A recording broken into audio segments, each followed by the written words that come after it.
We're generally becoming aware of how much large-scale tumor genome sequencing was being done, that certain aspects of it, the producing of the data, running automated pipelines to detect somatic mutations, other types of variants in tumors was becoming somewhat routine, not easy, but somewhat routine.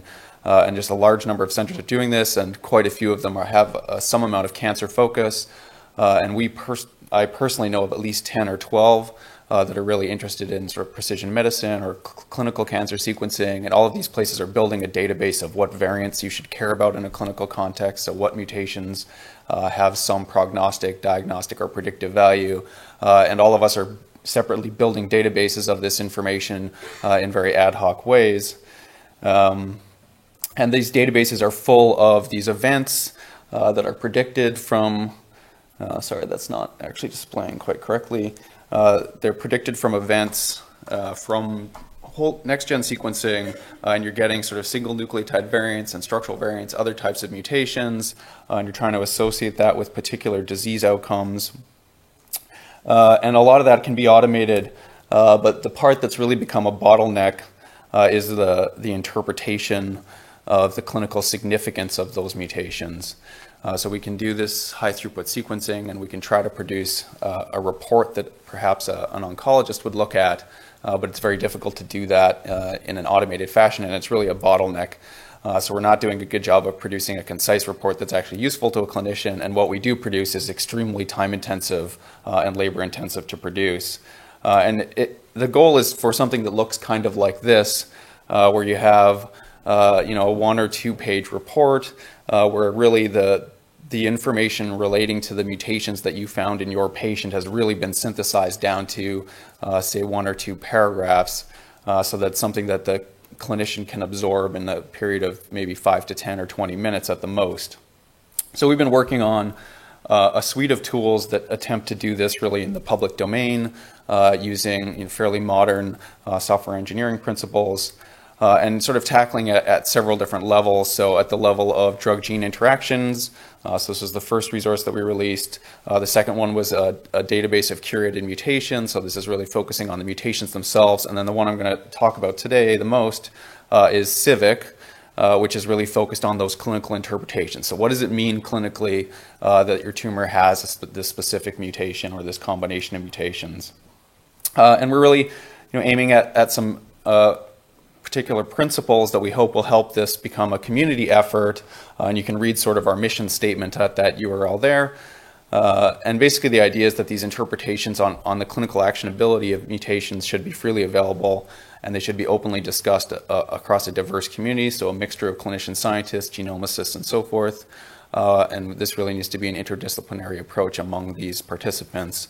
The content ideally would be created in a fairly transparent way. It needs to be kept current, so the field is always moving. You want it to be comprehensive, and then to help all of those things, you want to acknowledge the people that help you achieve this.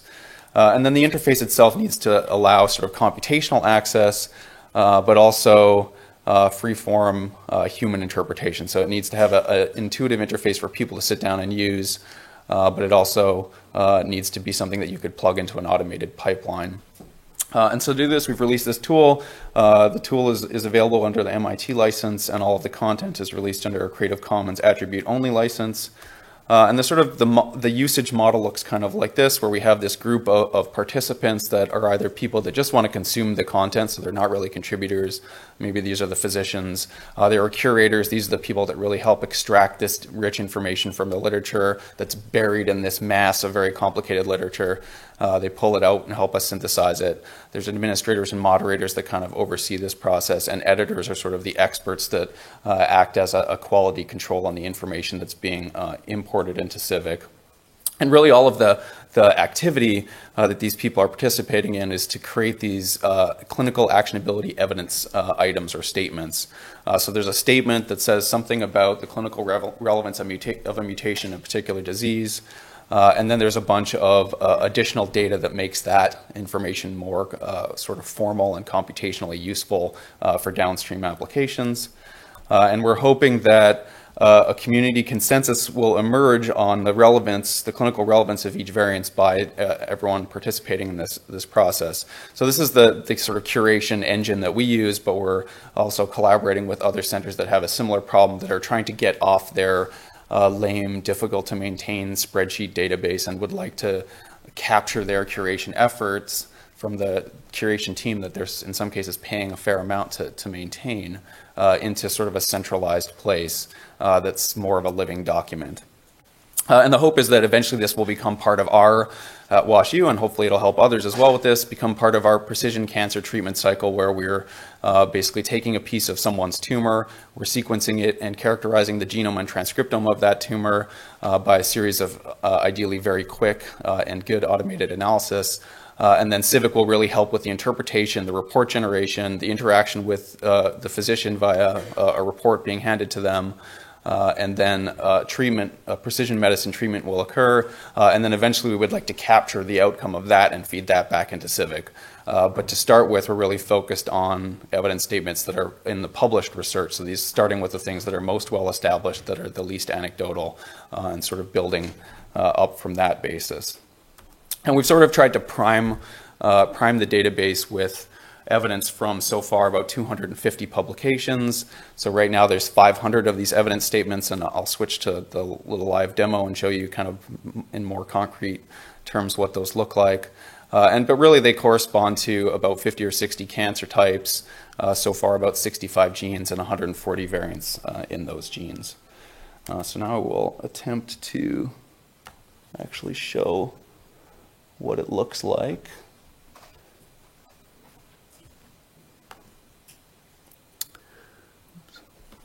So this is actually, I'll just make it as big as I possibly can here.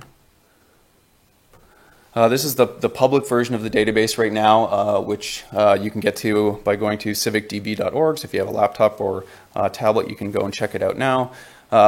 There is also the ability to fire up your own instance, so you can go and download the code, which is in sort of two parts. So there's a server and a client. The server is a Ruby Rails app that interacts with the Postgres database, and basically all the server does is act as a RESTful API, and the client gets all of its information from that. So the client is in a separate repo. Both of these you can download, and the data itself from the database is actually dumped every 24 hours, and we put a copy of that into the Git repo as well.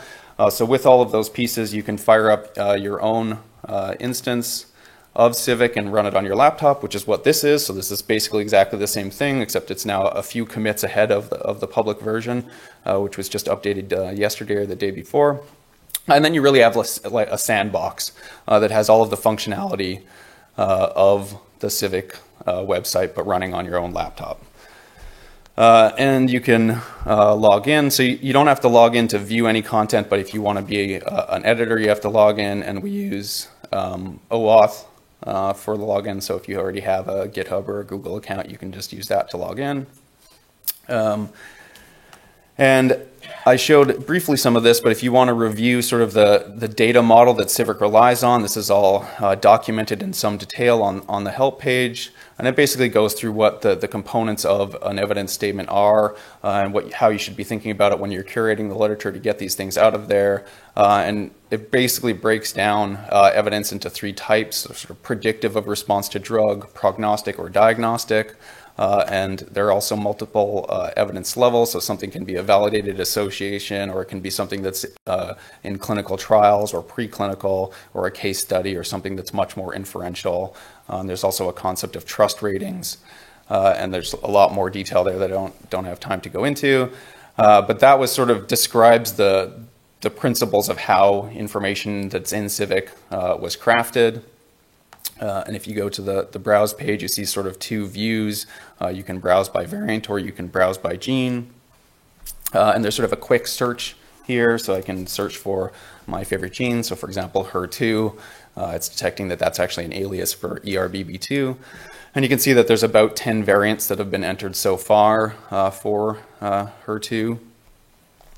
And if you click on one of those, you get sort of a variant record, which starts with a summary of the gene. So this is gene information that's relevant to the gene with some sort of like high-level clinical summary. Some sort of reference sources for that gene. We also pull in information from more general information from MyGeneInfo using their API, which you can view by clicking that button. And then really the meat of the CIVIC record is shown down here, where we have a list, again, of those variants that have been defined for ERBB2, the current clinical summary of this variant in ERBB2, and then the evidence statements. In this case, there's only one evidence statement. And if you click on that, you get additional detail on the evidence statement. So here we see sort of the live manifestation of that data model. So the information that was curated from a single publication about a single variant in a single disease, describing the potential relevance of this mutation to treatment or sensitivity to the drug neratinib. And of course, this is a very simple example, but if you go back to the browse page and say sort by the amount of evidence, you can see that some genes have a lot of variants and many evidence statements for those variants. If we just click on one that's much larger, now we get a whole table of evidence statements, and this variant summary, which is sort of equivalent to the paragraph in the example clinical report that I showed, is an attempt to synthesize each of these evidence statements. But now, instead of this statement just kind of coming from we don't really know where, we have a lot more provenance and tracking of what the underlying information is in a much more formal data model for how this statement was derived and how much we should believe that it's comprehensive and reliable. So you can, of course, edit and discuss anything that's described here. So every entity that can be edited has a corresponding talk page, and that's where debate and discussion about what's being summarized is expected to take place. Since we've really just primed the database and are beginning the sort of crowdsourcing sort of this part of this 2 days ago, there's not a lot on the talk pages right now, but we're going to start capturing all of our own internal discussions and trying to engage people from the community to participate in that editing as well. And then, of course, if you're logged in, you can edit content. And I'll just do, since it's a sandbox, I can just do whatever I want. You can define coordinates for your variants. And then the idea is that you would submit that thing to be reviewed by one of the CIVIC editors. And when you go to see that, you're sort of displayed a little report of how the record changed. And an editor can either accept or reject that revision, and you can comment and discuss whether it needs to be refined before it's accepted or whether it should be rejected outright. So if we accept it, we will then see it sort of become part of the canonical record for this variant. So it's buried in there somewhere.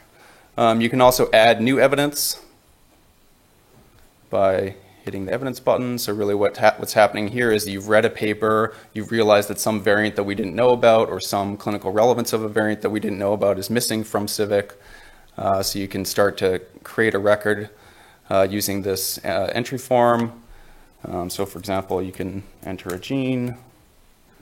I'm going to enter a variant for BRAF, provide the identity of the variant, V600D. It can either be somatic or germline. You have to define the disease using a disease ontology, we do allow some exceptions for that.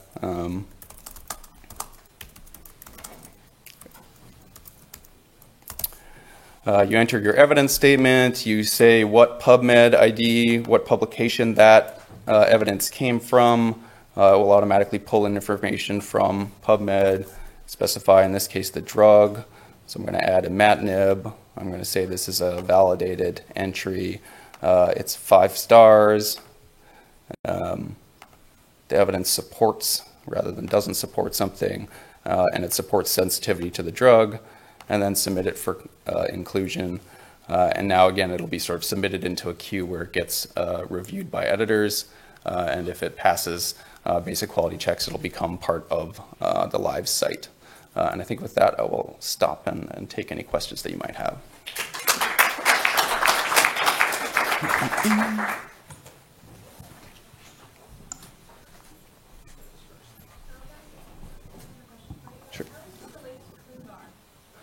So it has some conceptual similarities to ClinVar. ClinVar has tended to, at least initially, been focused quite a lot on inherited disease and less on sort of somatic mutation, although it certainly is capable of supporting both. It's kind of a much more formal model to get data into ClinVar. It's not really a kind of open crowdsourcing type of model. It's a little bit more cumbersome, but it's definitely a resource that we're thinking of trying to harmonize with. It's probably the most obvious example like that. The other things that are conceptually similar are My Cancer Genome and MD Anderson's Personalized Cancer Therapy Database. And there again, you have they're more kind of closed models where you can't really contribute as part of a community. You have to come to the microphone, please, and that's the last question, because other people want to. In ClinVar, the ranking system actually has meaning, right? Because if you get up to 5 stars, you're basically a guideline. So have you thought about that mapping? Because I think it would be great to, at some point, to submit your data there. Yeah, so I think if we can come up with a way of using entries in ClinVar to help populate Civic, and also if we can fulfill ClinVar's requirements going back the other way, would also be an awesome idea. Yep. Hi.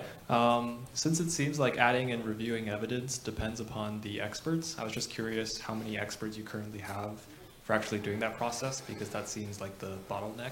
Yeah, so our curation team is only 3 or 4 people, which is very small, and all of the other places that we know about, that's kind of a consistent model. It's been our observation. There's a lot of places that have a targeted assay, and they need to know what to put on that targeted assay and how to interpret what comes back, and they have 2 or 3 people that review every variant that they observe, and they try to, over time, build up this database. We don't have the funding to hire 100 people, so the hope is that we can pool efforts with these people, these other groups, and we've got commitments from at least 3 centers so far to try to basically pool these efforts so that several small curation teams becomes one larger curation team. You mentioned at the beginning a licensing, so it's not usable for anybody or by anybody? Well, the licensing is actually to state that it is very usable by everyone. So the MIT license has basically no restrictions on what you can do, and the Creative Commons license, I believe, is the most permissive content license there is. It's basically just formally saying you can use this content for commercial, academic, whatever purposes without any real Sorry, requirement. you're talking about the software CIVIC or the database of mutation behind the scene? The software is licensed under the MIT license, Yeah. and the content, the database is licensed as Creative Commons attribute only. Okay. So that